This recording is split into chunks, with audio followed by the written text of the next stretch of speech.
Hello, everybody. Welcome to the second installment of Hildebrandt's Heroes podcast. I have Sir Imperial Mike with me and Sheldon, and we're going to be going through weapons. Now, this is a massive topic. We're going to be covering over 100 different weapons and over 40 different abilities, so let's get started on this right away. In this first part, what we're going to be going through is weapon abilities, talking about the weapon bonuses, and some little ancillary things that we want to discuss too, which is shield ranking and other things to consider when you're trying to figure out what's the best weapon for your selection. So what are you looking for in a weapon ability? The main thing is to consider taking less damage, which what we're going to do is actually debunk the conventional wisdom. Weapon bonuses. These are extra bonuses attached to each weapon, and when you should consider to either buy or sell these weapons throughout the course of the game. If you are going to use a single-handed weapon, we're going to also rank the best shields for you to use. Now, there's one last little tidbit. We're going to talk about guns, but you may be surprised, it's going to be really short. So as we get started in talking about the weapon abilities, we are going to categorize them in 4 different ways. 1 is restore, 2 is offensive, 3 is defensive, and 4, what we're going to do is combine the powerful grouping in each tier list. Now, what does powerful mean? Well, what we're going to do is not only rank them from bottom to top. So let's say there's 10 different abilities. We'll go from 10 to 1. We're going to group maybe 4 or 5, even 6, into each different grouping of a tier list. To start off, we're going to go with the non-factor. What that means is the abilities aren't necessarily no good. It's just that we don't consider them when getting a weapon. If they happen to be attached to the weapon, great. It makes no bearing into our weapon selection. Decent. This is where we get into a little bit of a gray area. Let's say you're looking between a 21 damage weapon and a 23 damage weapon. You may consider the 21 damage weapon if you have this particular ability. Powerful. What powerful means, and we'll show you guys some examples in the additional 3 parts, is you could actually have an ability that we find in this powerful category where you may be selecting a 4 damage weapon and hold it throughout the entirety of the game. Now, it's also dependent on the ability itself, but as we go through this entire series, all this will make a lot of sense, especially when we're showing you the specific weapons in parts 2, 3, and 4. As stated, what we want to do is start off with the restore abilities. Now, I want to make sure that this is perfectly clear when we go through these abilities. These abilities are in combat abilities. What that means is when you actually use this ability, it is taking up your turn in the combat. So right off the start, you'll see that we have 4 in the non-factor category of restore. Cure, party heal, dispel with damage, and lifesteal with damage. I want to have a quick caveat here. There are going to be different abilities throughout this that will say with damage. What that means is the ability can proc on likely a perfect roll, but it'll also do damage. If it's just the ability by itself, then we would not even consider that at all. It would always be in the non-factor tier. And we'll explain that a little bit more on a couple other ones down the list. So, in here within the restore, in the bottom 4, you'll see party heal. What's interesting about party heal, it's not that we don't value party heal. We value it much differently when it's in combat than when it's out of combat. But as you can see here, we would like to have lifesteal or dispel above those 2, party heal and cure, because you want to try to do damage typically over doing any other ability that takes up your attack turn. Now, kind of going through that from the start, Mike, do you have anything else to add? Yeah, well, party heal. We're talking specifically about weapons and weapons that would have party heal on them. Party heal can be obtained in many other ways. You have trinkets that can provide you party heal, or they can be built into a character. So specifically when looking at party heal as part of a weapon and using it during combat, we're actually not using party heal as our choice or as our decision point when deciding to pick up a weapon or its use in combat. We're looking for much more aggressive combat related actions that a weapon has and not something like party heal. If that makes sense. Sheldon, do you have anything to add? Yes. So as we go through the slides here talking about abilities, you'll notice that almost all of the first half of the skills are pretty much damage based or ways to prevent damage without taking damage yourself. Anytime you use a skill that would not prevent damage and also doesn't do damage, it's going to be in the non-factor category. So technically party heal, this is why party heal falls into the non-factor category, is the fact that you end up using an entire turn to heal your entire party, but no, you don't gain any progress in actually finishing the fight. So you end up using more consumables for healing to get through the fight, which is where most runs end, is because you're actually running out of God Spears. You don't actually just get killed outright because you're running out of healing. That's all I wanted to add at that part. And here's another thing to consider too within these bottom tier abilities is party heal and cure. Technically, what you can be doing is actually using an herb solo, so you could use a God's Beard for yourself if you need to heal that particular hero, and it doesn't give up your combat turn. So that means you can not only heal yourself up in an extreme situation, you can also then do damage to kill the enemy so you can get out of the fight quickly. What you want to do is use party heal or cure in like extreme circumstances, or in a circumstance where like maybe you've got a couple turns or two before you are going to get attacked again. But even then, you can likely just use an herb to do that. Now, Yeah, in fact, I've actually seen some people while playing end up using more Godspear because they party heal in battle. So I was watching a group that was fighting a lone fire crag that was on its own by itself, and it hit one of their characters to the point of really needing to heal. And they had 2 character actions before that crag had a chance to hit them again. And if they had attacked with both their characters, they probably could have killed it. But instead, they party healed with one of those characters and then didn't have enough damage output to kill the crag with the second character. So the crag ended up hitting the same character that was originally injured the first time, right back to where they were before, and they had to actually use another Godspear after the combat was done to heal them yet again. So that's where oftentimes having party healing during battle can actually be worse than if you just allowed the attacks to go through and kill things and party healed after battle. It's a really nasty effect. A lot of runs you're actually losing because you're party healing in battle, which is like absurd. Is that you think it would be a good thing, and as you're going through the game, you end up losing the game, and you may not know exactly why you're losing the game, which is really irritating. It's really hard to improve your gameplay when you don't actually realize why you're losing. You're actually slowly killing yourself over time because you're party healing over and over and over. Yeah. So it's actually better in a situation like that to individually use the Godspear that character has on them so that their action is not used up and then they attack and do damage, than to actually party heal and not have that character do any damage that round. Yeah. So real quick to add on to that, you said make sure that what you want to do is spread out your Godspears evenly across all your heroes as well too.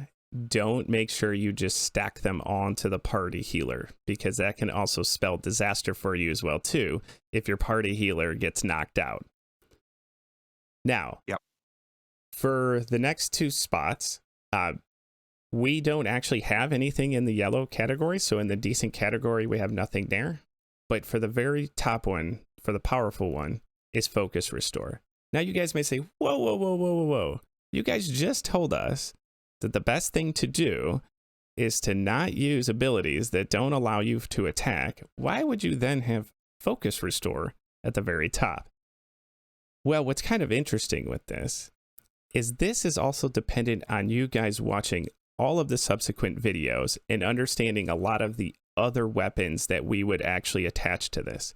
So focus restore kind of on its own isn't necessarily that great, but what it can do is it can actually work with a lot of other weapons that require a lot of focus to be used to do a ton of damage. Or what it allows you to do is, we're not going to mention the ability right now, but it'll help you with some of the other more powerful abilities that we're going to be talking about in a second here.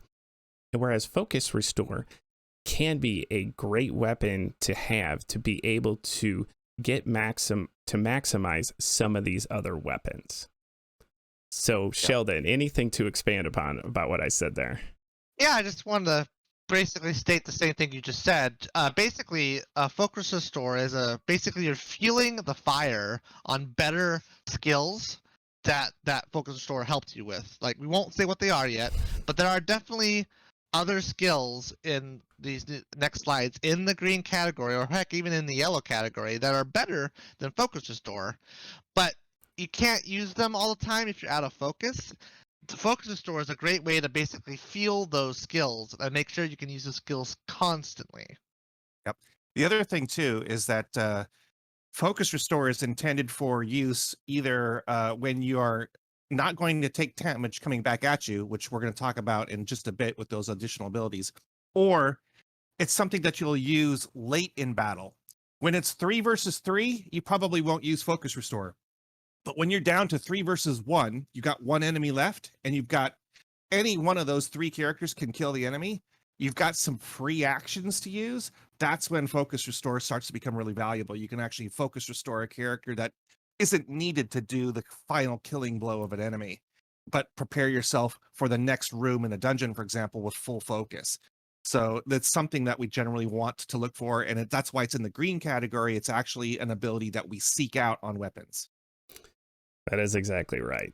All right, so what are some of those other abilities? Well, we'll get you to them right now. Here's a breakdown of the defensive abilities. So right off the start, we have 6 total abilities in the non-factor category: protect, reflect, resist up, armor up, taunt, and evade up. Now, I'm going to take over here for a second and go on a little bit of a rant. All right. I have to do this. So many of you watching this right now is like, taunt? Why is taunt so low on this list? Why is this a non-factor? To be honest with you, I could see it move up 1 in this list. Might be slightly better than evade up. But in my heart, what I want to do is drop it to 10. You know why? I see so many of you guys on streams thinking this is the best ability in the game and use it as a strategy to constantly put this on your blacksmith to couple this with also being able to do steadfast. Please stop doing that. Please stop doing that. So this is why we're trying to debunk the conventional wisdom. Taking less damage doesn't mean absorbing damage. Just like Sheldon and Mike had stated prior to this, the whole point is to kill fast or not allow them to attack. Don't take on damage, try and get rid of it. On top of it too, taunt is usually attached to your strength hero. Your strength hero literally has the highest attack damage weapons in the game, and you're literally taking him out of the fight. Just please stop using taunt. I don't even want to put it 6 on here, even though it's right where it should be, but it's technically in the category where you have it. It's a non-factor. You don't need to have it. And I'm going to put one more caveat onto this, and I don't want to spoil things for later on too much in our other videos. But taunt requires you to have a shield. which means you're forced to have one type of weapon and not another type of weapon. And when we go through the weapons, you're going to find out real quickly, you're likely not going to have shields too often. Okay, now that I'm done with my rant, Mike, do you have anything to add with these 6 abilities? Yeah, taunt kind of nerfs your own ability to do damage and slows down your ability to kill the enemies quickly, giving them more time to constantly deal damage to you. And it comes with a number of deficiencies. When your taunted character either gets knocked out, petrified, somehow taken out of the battle, then if you're relying on that strategy will fail you eventually. Sheldon? Another thing to add is, so there's, in my opinion, there's 2 different ways to limit damage. One way is sponging the damage, which is all the skills in the non-factor category. The other one is either preventing the damage or killing the enemy as fast as possible. So if you look at all the non-factors here, evade up, taunt, armor up, resist up, reflect, and protect, pretty much every single one of them is prepping to sponge the damage rather than eliminate it entirely. And on top of that, not only are you trying to sponge the damage, it's not a guaranteed sponge. If you were to taunt on a character, all that needs to happen is the enemy does an AoE and taunt does nothing. The AoE will still hit your side guys, so taunting does nothing. Same thing with evade up, armor up, resist up when it comes to the single targets. If you're single target armor up somebody, all the enemies have to do is not target the guy with the armor up, and all of a sudden that's a wasted move. So not only are these sponge tactics, but every single sponge tactic is not a guaranteed skill to work. Where in reset, speed down, shock, and stun's case, not only is it a 100% certainty it will work, and the enemies are hardly resistant to it other than shock, you're killing them in the process. So you end up finishing the fight faster while preventing damage entirely, rather than not dealing damage and trying to sponge the damage. That's all I wanted to say about that. Perfect. Yeah, so the items in the red category there, protect, reflect. If they don't target that character, then that's a wasted action. There's no damage dealt at all by your team. Utterly wasted. In the yellow category, shock and stun. The reason they're yellow is enemies can be immune to shock or immune to stun, but at least you're still doing damage and killing the enemies and getting them out of the way. At the top, reset. Reset completely takes away an enemy's action at the cost of your character using their action to do it. Some people say, well, it doesn't seem like it makes any sense to do that. Well, when it's 3 versus 3, it probably doesn't matter too much. But when it's 1 versus 3, one character sacrificing their round to take away the enemy's round gives your team 2 free actions to attack. Yeah, 2v0. It becomes very, very powerful. 2v0 versus 1v3. Yeah. Okay. It's also really, really effective with high damage enemies that do AoE attacks, like a cannon wielding boomer that does just massive amounts of damage. You reset him and you're free and clear of all the damage you would have dealt. So that's why that's at the very top. And speed down, if you could slow something down so that you have enough time to kill it before it finally gets a chance to act, you're completely eliminating the damage that enemy could do. So that's why those things are up at the top in green. Yeah, and I want to reiterate something that I talked about earlier, is there's a reason why we also say stun with damage, shock with damage, speed down with damage. You can get abilities that are singular that don't have the damage component to go with it. We would not actually have it up in these categories if that was the case. Now, the one also thing to consider, and I think they kind of glanced over it real quick, is the reason why we have stun and shock in the yellow category is because the immunities aspect of it. And the reason why we prefer shock over stun, there's 2 different elements to that. One, shock, it seems, there's not as many enemies that are immune to shock as they are to stun, which means there's more opportunity to be able to shock them. It's also a little bit more consistent too. Once you shock them, it's not like they use a panics to get rid of shock. You know that their first roll is not going to happen, which means you're not going to get perfect rolls against you, which is nice. Stun is a little inconsistent. You're not quite sure where they're going to drop. They may not drop too far. It's just you're not quite sure on it. Shock is just something that we prefer a little bit more, but it's kind of a toss-up between those two. Yeah, stun is like a poor man's speed down. It's going to set them back on the timeline, but not far enough to always make a difference. Depends on the speed of the enemy that you're stunning. That's why shock is a little bit more consistent. Shock will last for 2 rounds that they'll be shocked. So you're not taking those perfect hits and negating the kind of damage that they're doing to you. And then speed down, there is no immunities to it. That's why we put that in the category up above, because not only are you doing damage, you're definitely slowing them down, and there's no way to stop it. It's going to happen. But of course, as Mike had mentioned, reset is definitely at the top of this, and you will see as we kind of categorize all these top tiered abilities, and also talk about some of the weapons further on down or in the future videos, you'll see why reset is so huge. Do you guys have anything else to add before I move on to the offensive? Yep. Defensive is not our primary focus. We would prefer to go offensive. So let's take a look at the next group. Yeah, I agree. All right, so this is a pretty large category. Let me get my mouse out of the way there. Okay, so right at the very bottom, we have evade down, attack up, speed up, bleed with damage, ignite with damage, wet with damage. I'm just going to hit on a couple of these so you guys can kind of fill in the gaps for me for what I missed. Bleed up and ignite, or bleed and ignite. They're kind of nice little additional bonuses, but first and foremost, I don't typically like bleed all that much because unless it's a really high HP character, you really don't get much value on it. You're likely going to kill the enemy. Hopefully you're killing the enemy fast enough, unless you're using taunt.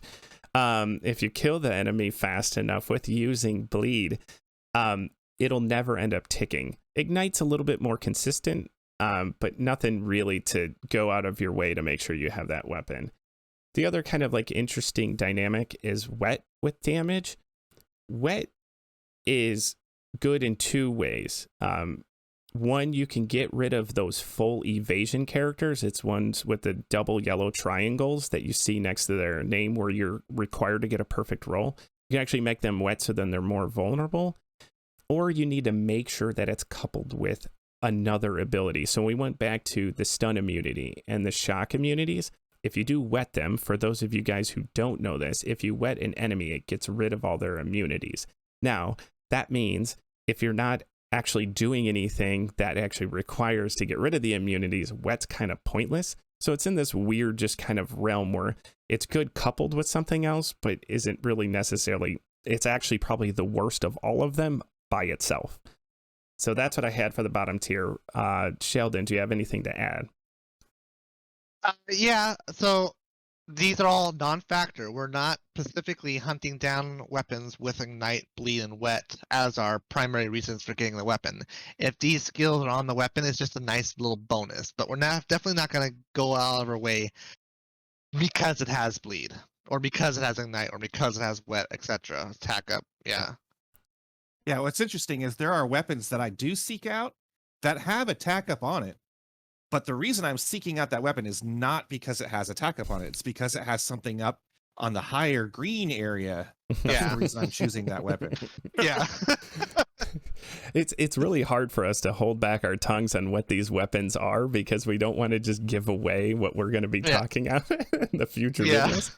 But so let's kind of move past that and let's go into the yellow area. Now the yellow area is really interesting because the 3 of us kind of talked about this and what we kind of prefer over other ones. I personally like freeze a little bit more than armor pierce and resist pierce. But when you kind of talk about these areas in here, if there's just something you prefer over another one, I like freeze because it gives me an opportunity to get multiple other heroes to do 25% extra damage. But there could be an immunity, which makes it worse. So what's more consistent, having something with armor pierce or resist pierce. But I think freeze is a little bit better with higher HP heroes or enemies, I should say. It can also work with people that have high armor or high resistance. But if they have, the immunity, it totally negates it. So some of this is just kind of personal preference.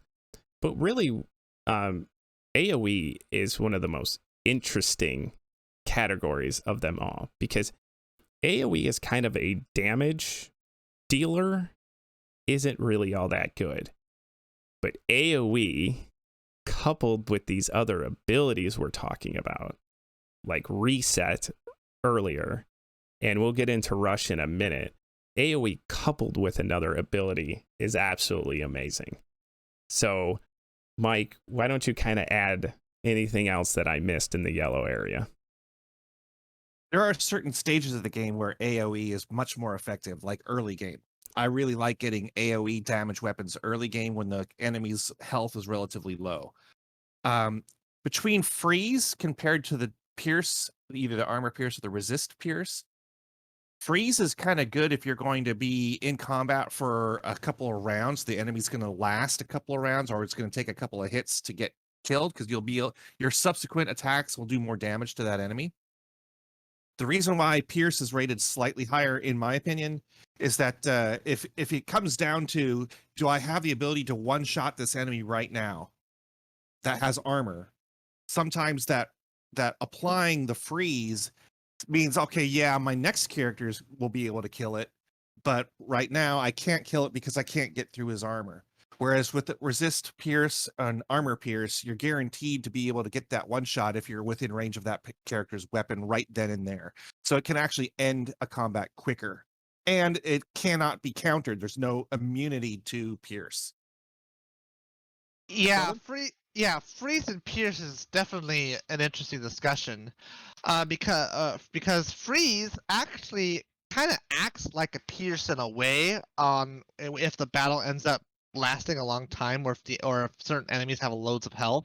Like, for example, if you have a really healthy boomer with armor, getting 25% extra damage because they're frozen that your other characters hit. Usually 25% extra damage is around 8 to 12 extra damage, and the armor and resist up on enemies is around 8 to 12 as well.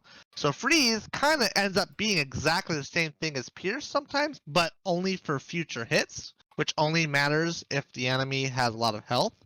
Another problem, though, is sometimes freeze does nothing. If you end up freezing an enemy, and then the next person who hits that enemy would kill the enemy regardless if it was frozen or not, then the freeze doesn't do anything. So sometimes freeze ends up being really good, and sometimes freeze doesn't do anything.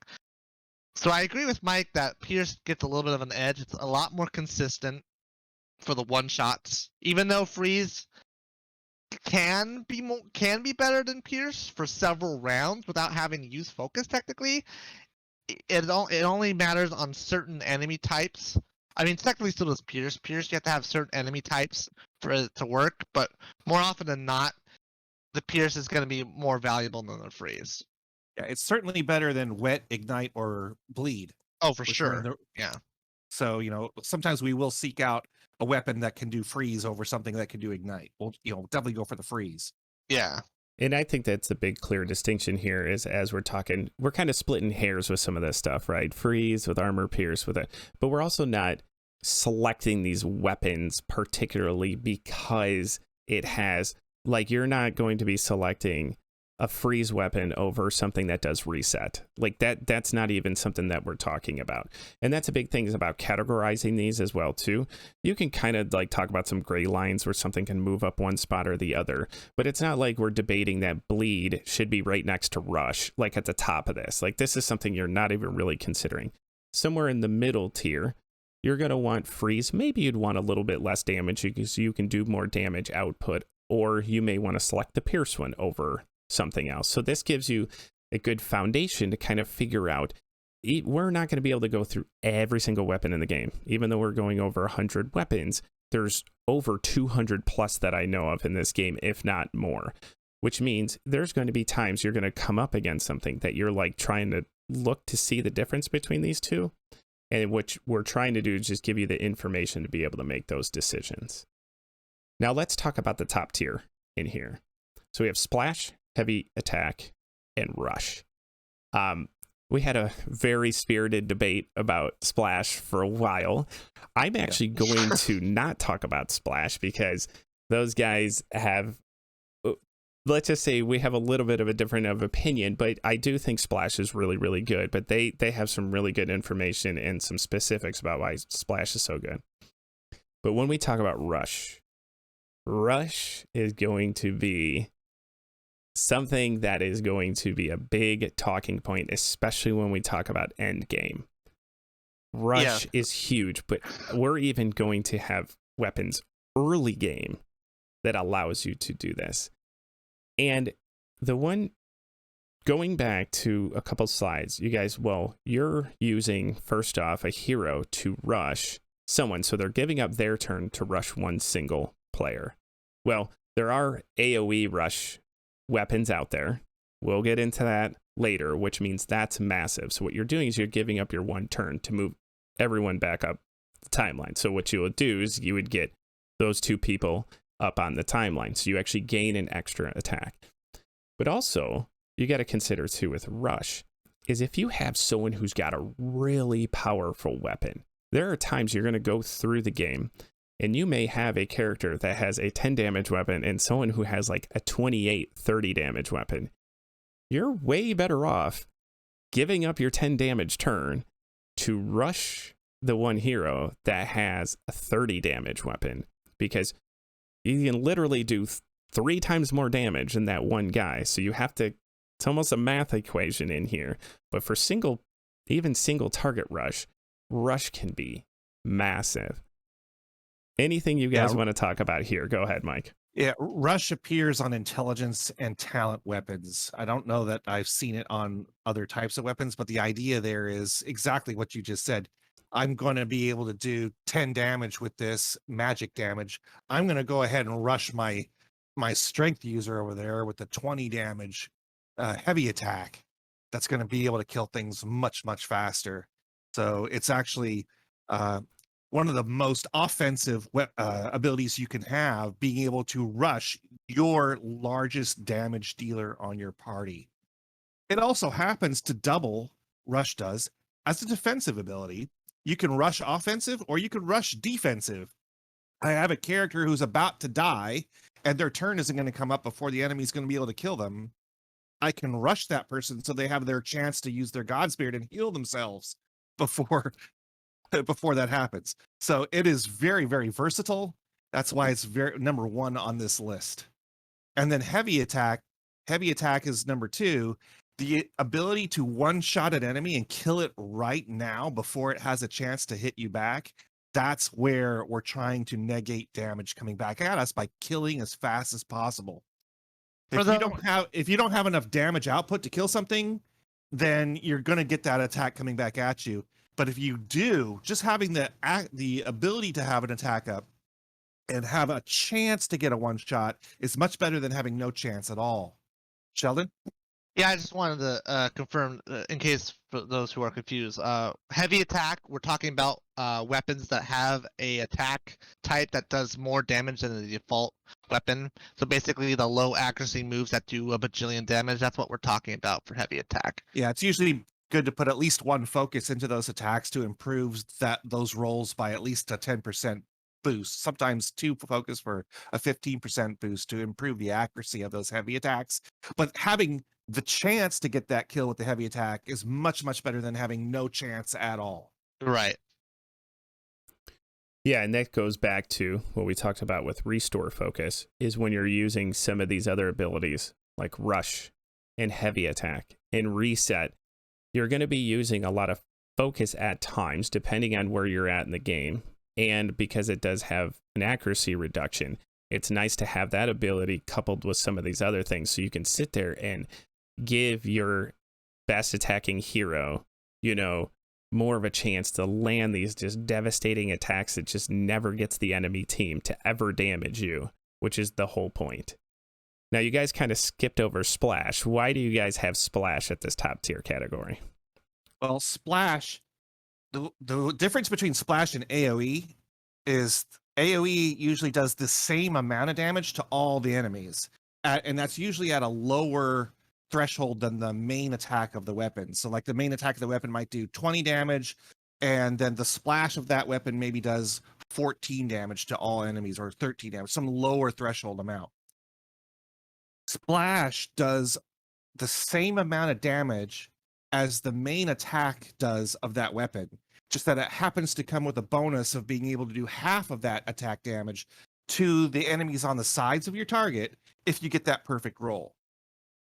So, you actually have that on a blacksmith with their starting weapon at the beginning of the game. It has a splash attack that does its normal damage to the target, but can do half the damage to the sides. The ability to do more damage overall is just going to help you to eliminate all the enemies that much faster. And if you don't get a perfect roll, then you're still doing the same amount of damage that the main attack of that weapon would have done. So you might have chosen the main attack, a single target, and still not gotten a perfect roll. You still would have done about the same amount of damage than if you had chosen to use the splash, which still does the same thing. So that's why it's also very, very high on the list, because you're dealing more damage overall, helping you kill the entire group much faster. Sheldon? Yeah, that's pretty much it. You said exactly what I said for splash, pretty much. Yeah. All right, so anything to talk about here before we actually group together the top abilities in the game? You guys good? Yeah. All right. Yeah. All right. So now this is the grouping of all 6 of them put together. These are all the greens. These are all the greens, yes. Yeah. So when we're looking for weapons, we're looking for these abilities as we're going through the game. Exactly. The one thing you'll notice right off the bat, 3 of the top 4 all manipulate the timeline. What that means is you're bringing your heroes either up or the enemies down, to where what you're doing is giving yourself the maximum amount of time to be able to hit and damage and kill. Guess what the third one is? To kill.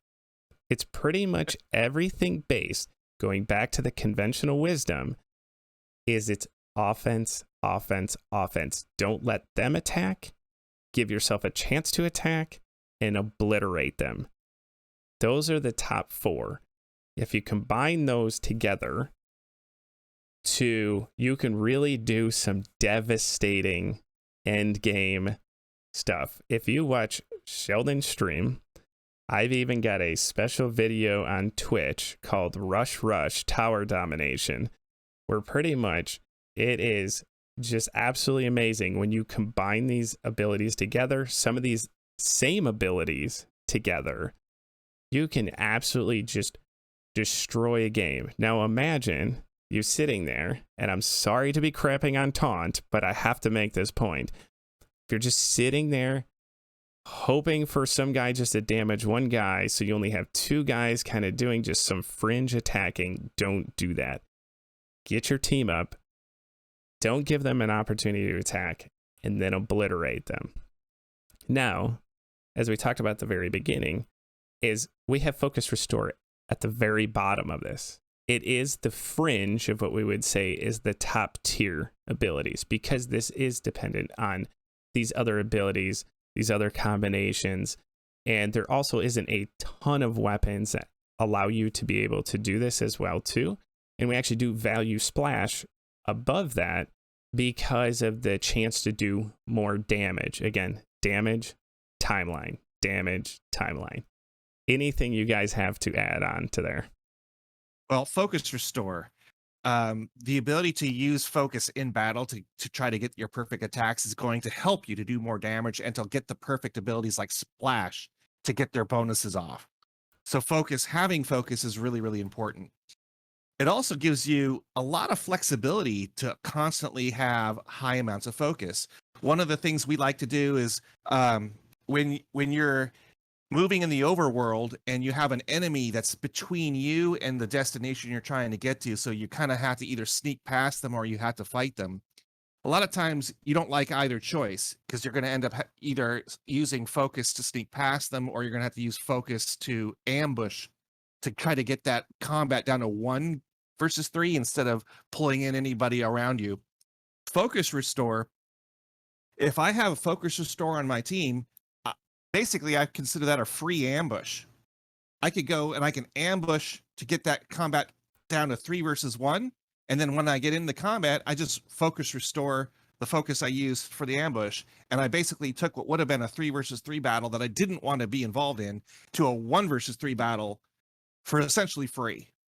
Yes. So it's having focus restore just gives you many additional options with that ability. That's why we seek out weapons that have that ability.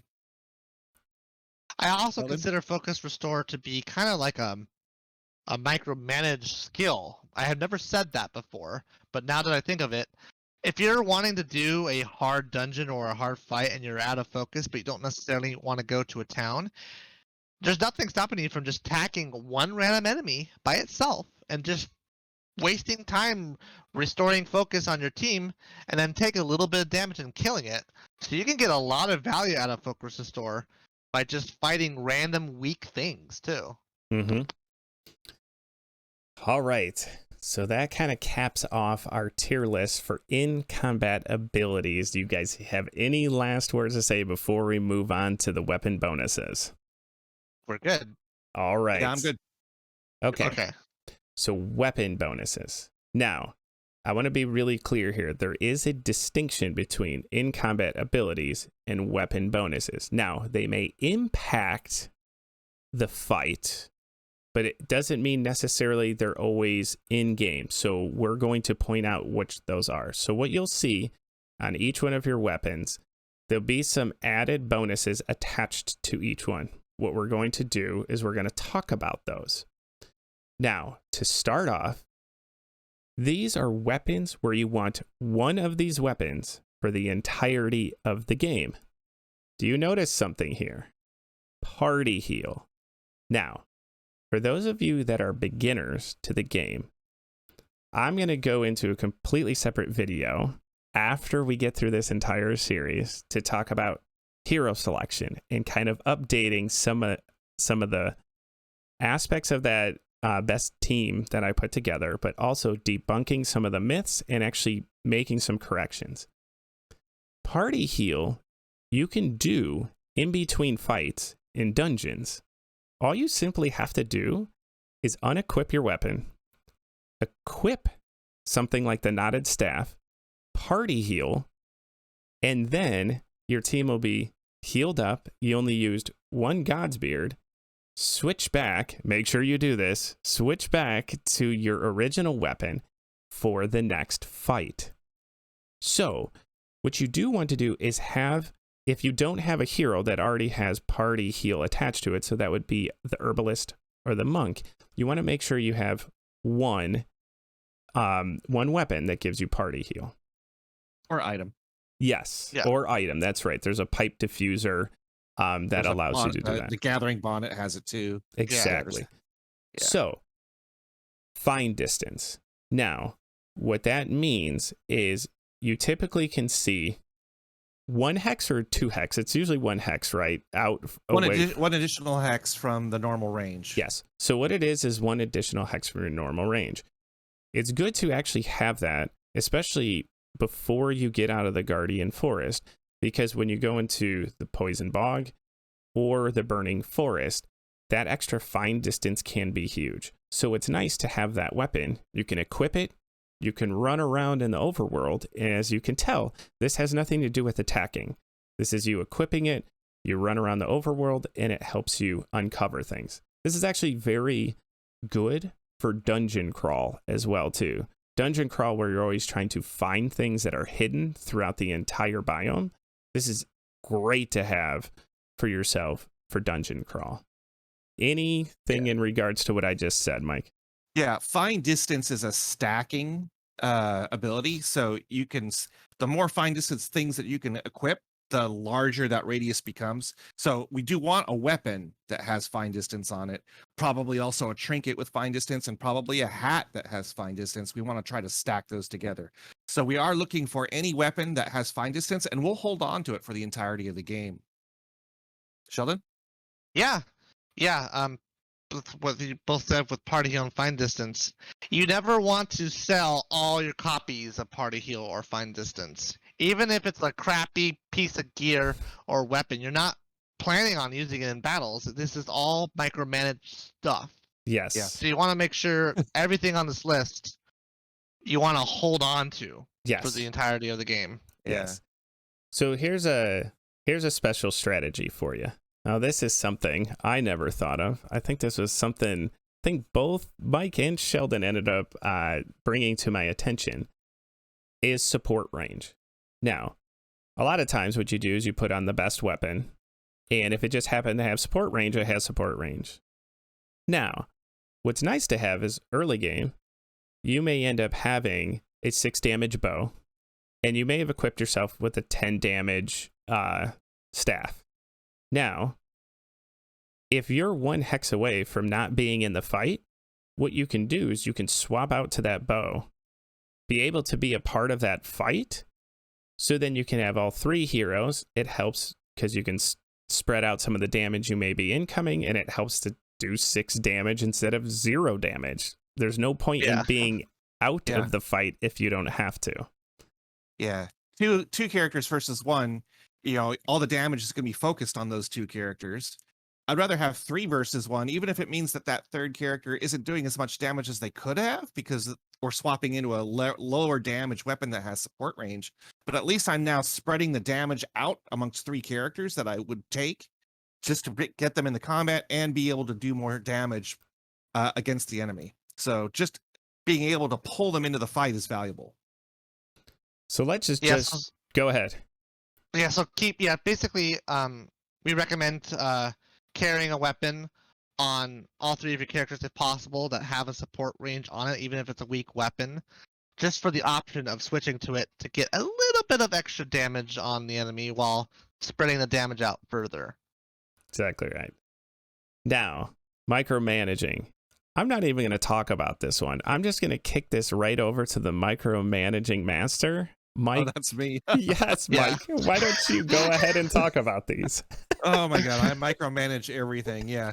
So I often will take weapons that have bonuses to speed, and I will hold on to them all game long, and I use that all the time. I'll equip that weapon just before I end the turn that comes to that character's turn that's going to have the speed, just so I can get a boost to my rolls for movement in the overworld. I will also use the bonuses to speed when I'm encountering traps inside of dungeons. And rather than trying to disarm those traps, which are very hard to do, I'd rather just try to proceed through them as best I can, and I will just stack as much speed onto that character as I can before I proceed. So I'm someone who then micromanages putting those weapons on just for the speed and then taking it off when I don't need it again. Refocus. There are weapons that have refocus built into them. If I'm going to be wandering around in the overworld and there's not going to be any combat that round, rather than just ending my turn and getting no value out of ending my turn at all, I will equip a refocus weapon, and when I end my turn, I got a chance to get a focus back. At least I'm getting some value out of it. But of course, it requires micromanaging, equipping the weapon and then unequipping it after the turn is ended. For some people, that's just too much time. They're not going to do it. But for me, heck, health regeneration, why waste an end of turn when I could be regenerating at the end of that turn? So I will equip something like this knotted staff that has +1 health regeneration and just get that extra 1 health back. Who knows? I may end up in a combat later on where that character's down to 1 health. Boy, that 1 health made a difference. Entertain as well. If that weapon has entertain on it, and I'm going to be ending my turn inside of a shop using the inn to heal, then why not get a little bit of gold while I'm healing at the same time? So it's free to do, and then after the turn is ended, I just swap them back into their normal weapon for combat. Something with the micromanaging too, if you do this, it's great. You're maximizing everything you can in the game. Just make sure you re-equip your original stuff that you wanted. I have done this before where I went into the next fight with like a 4 damage weapon when I should have had something like a 12 damage weapon. Like it could kill you. Additionally, if you're playing co-op, you need to tell your co-op players that you're doing the micromanaging so that they're not initiating a combat while you're still in the process of changing your weapons. You don't really want to go into that weapon with a torch for your fine distance when you're supposed to be using an intelligence weapon. You would have to have very patient teammates. Because if you're playing co-op and every single player is trying to do that, Yeah. I can literally see players trading the non-staff on all three characters every single turn just to get a health regen off of it. Micromanaging isn't for everyone. Yeah. Where micromanaging comes in most effective, though, is in Hildebrandt's Cellar. In Hildebrandt's Cellar mode, you don't have towns and you don't have the ability to in. So having any chance to regain focus or to regenerate health is very, very handy in Hildebrandt Cellar.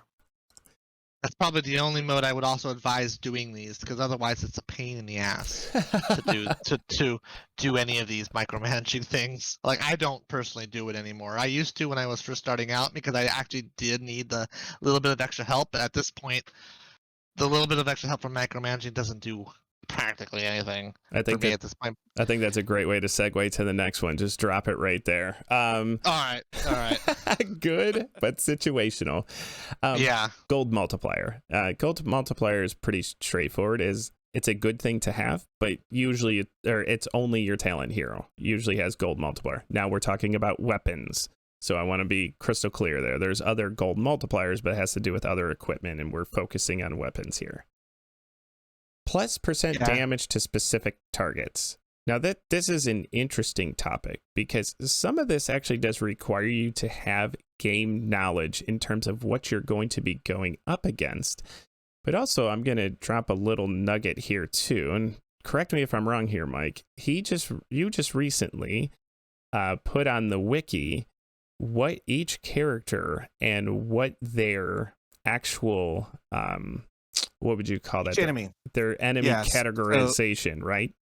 Yeah. Iron Oak Games published a book of beasts called The Beasts of Farul. And in that book, they actually list what every enemy, at least the initial enemies from the base game, what those enemies were categorized as, like they're armored or they're frost or they're fire type enemies. So that when you look at something that does extra damage against a specific thing like beasts, well, what's considered a beast? You need to know what those enemies are. So there was a book that was published that you can actually get. It's a hyperlink that you can get from Iron Oak that shows you every enemy in the base game. It doesn't include all the ones from the adventures that were released after the base game, but for most of the base enemies, it actually lists what each one of those things are. And we put that on the wiki as well so that you could quickly see how many different kinds of creatures are considered beast or how many are considered flying. So you get a better value when you're looking at a weapon as to whether or not it's going to become useful or not to have it. Sheldon? Yeah, I mean, even if you know what the enemies are, like the category says, good but situational. You probably wouldn't equip it if there's a weapon that does extra damage against humanoids. You probably wouldn't use it the entirety of the game because of that reason, unless if it happens to be your strongest weapon that you have at that moment, then you would. But yeah, it's probably not something you're gonna like want to micromanage. I mean, if you know of it, like if you're in the overworld and you see beasts in a camp and you have weapons that are doing slightly less damage than you're using but does extra damage against whatever, then you could go ahead and switch to that weapon to get a little bit of extra bonus. Don't overvalue these things too. When you're looking at a knotted staff that does 9 damage and you're talking 15% of 9. Yeah. What are you doing? You're adding 1, maybe 2 more damage to your attack? It's like, don't value something like that over an actual weapon that does 5 more damage. Okay. If it does 5 more damage than the weapon you're using, then 15% is not going to cut it. Nerd alert here. I just pulled out a calculator. 15% extra. That's going to give you 10 damage. So if you have a 12 damage weapon, just use that weapon. So just wanted to drop that there. But there is full disclosure, there's actually a particular weapon and a particular hat we're going to talk about to going after a particular enemy at the end of the game You're not going to know that until our 4th installment of this whole series. Good point. There's actually is an enemy type that I do specifically micromanage for, because otherwise the enemy just shreds you. Exactly. And you need, yeah. We will run into that later. So there is some instances, but you're right. Humanoids are good ones to consider because that's going to be in the cultist camps, in which you go against those camps a lot.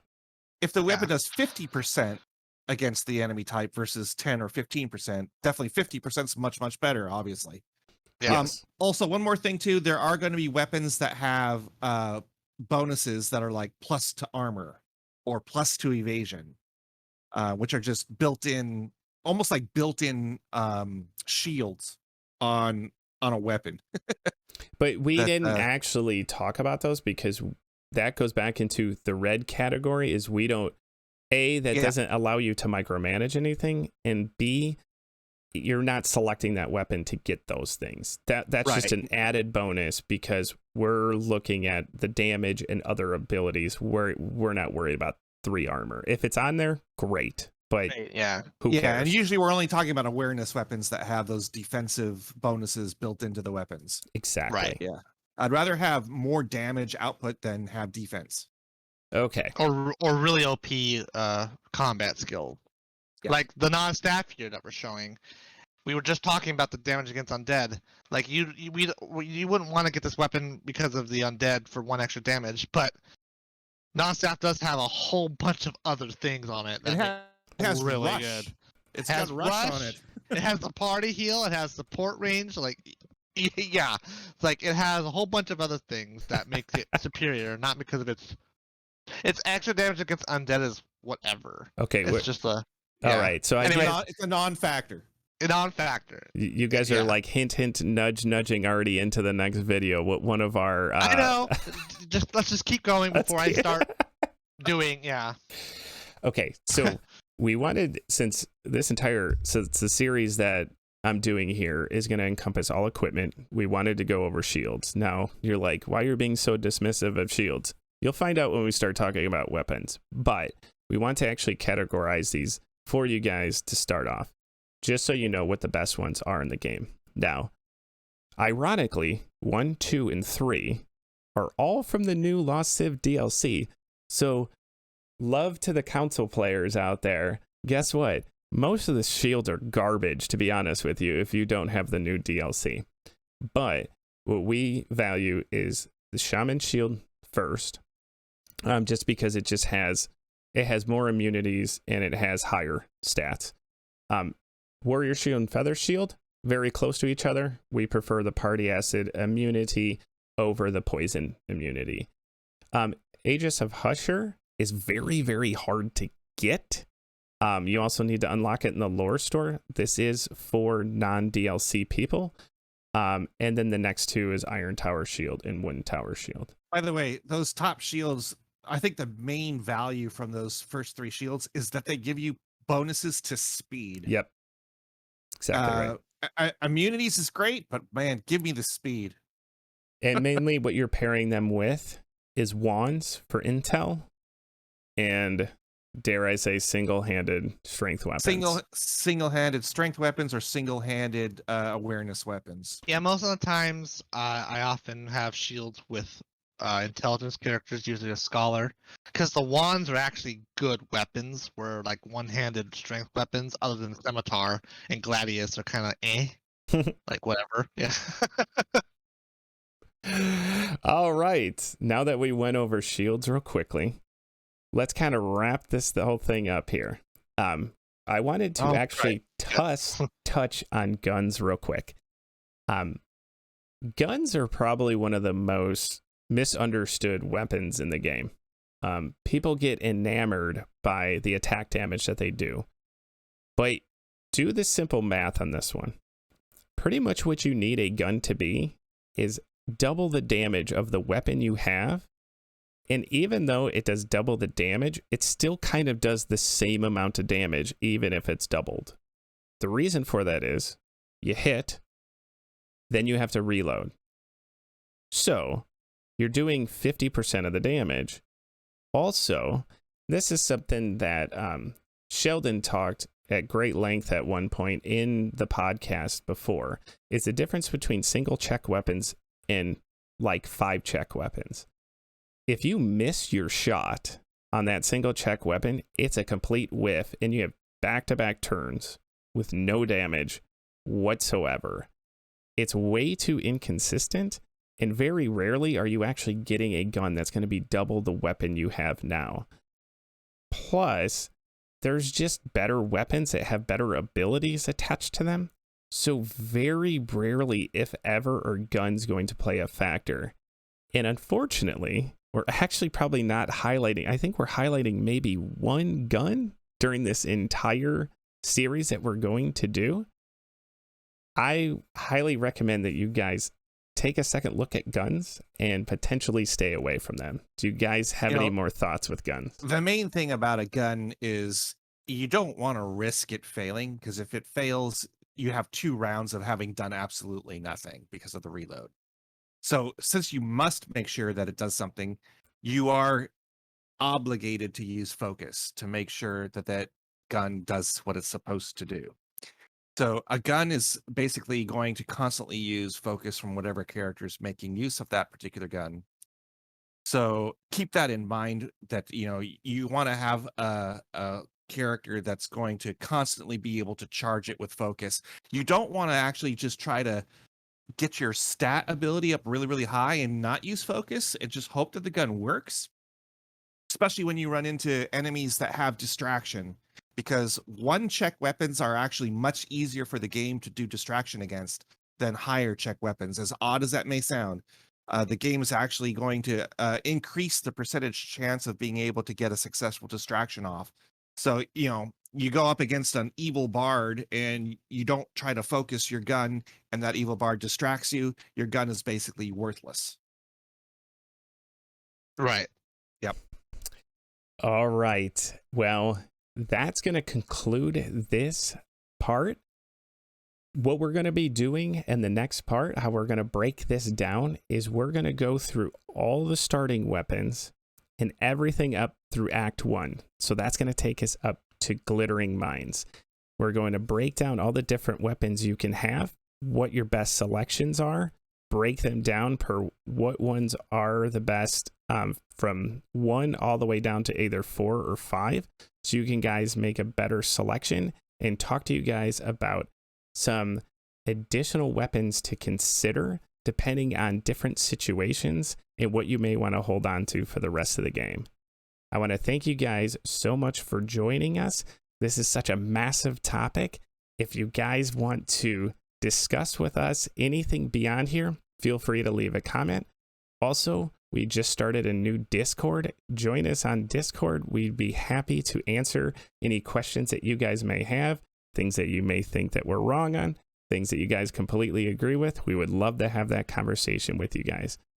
For myself, Sir Imperial Mike, and Sheldon, thank you guys so much for joining the Hildebrandt's Heroes podcast, and we will see you again shortly.